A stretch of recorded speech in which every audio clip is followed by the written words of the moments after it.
Well, first of all, thank you both very much indeed for joining us today. Very much appreciate that. No worries. It's our pleasure.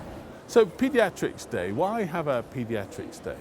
So that's an interesting question, and it's a fairly new addition to EBMT, but incredibly popular and becoming more popular as the years go by.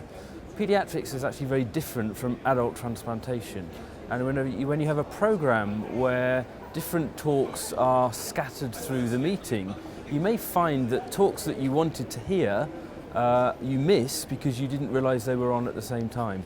And so when we put things together, we find that all the paediatricians know Tuesday is Paediatrics Day, they know the room to come to, they can see the sort of program that they're going to get, and it just makes it a lot easier for people to come and find what's cutting edge and what's going on.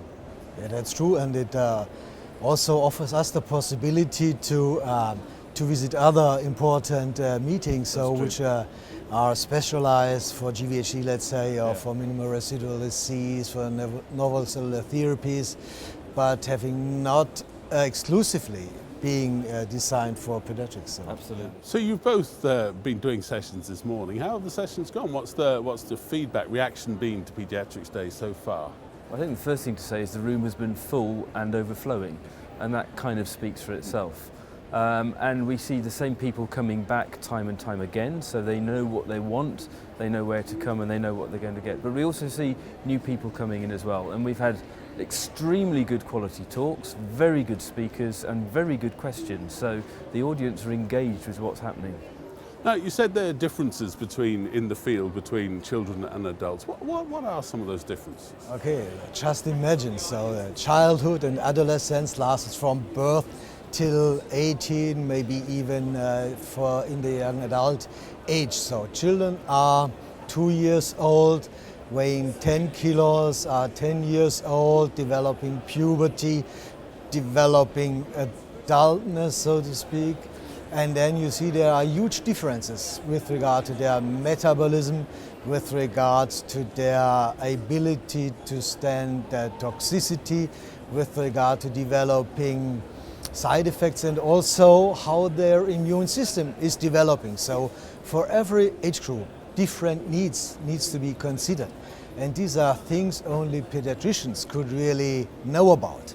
And then there are diseases adult physicians will never see in their lifespan. So there is a huge variability in the pediatrics, by far more, I dare to say, than in the adult medicine. So therefore it needs dedicated pediatricians, and that's the importance of the pediatric transplant field, I think.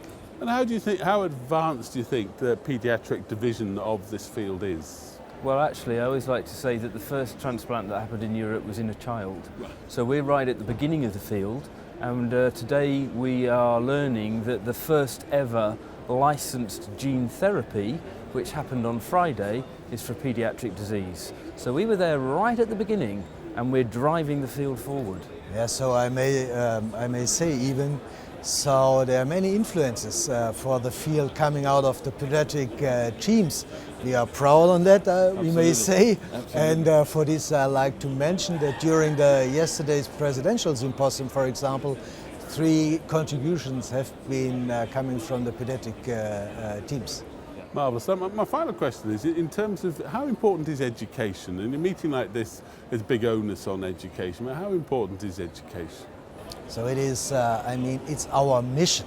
Yeah. So we wanted to guarantee that every child in Europe, and not only in Europe, but hopefully all over the world, have had equal access to these life-saving treatments EBMT is standing for, and this is our biggest support, and that is our vision, mission, and therefore we are together here and do research and networking and education. Absolutely. I mean, if you think about the amount of information that is available these days, for a very busy paediatrician working with a small team, it's very difficult to keep up with the latest advances, even in their own tiny field, let alone within the broader paediatric field. And you can come here. This morning we had 8 excellent talks that were kind of overviews of where we're up to today. And so you will go away from the meeting knowing the very latest developments that are happening, and you can get all that information in a morning. It would probably take you several weeks to search for it on the internet, for instance. So it's a way of bringing together the latest information from the cutting edge experts so that people can go back and take that knowledge back to their work. Well, thank you both very much indeed for joining us. Really appreciate it. It's our pleasure, Definitely. and thank you for giving us the possibility to answer your question. Thank you. Thank you. Thank you.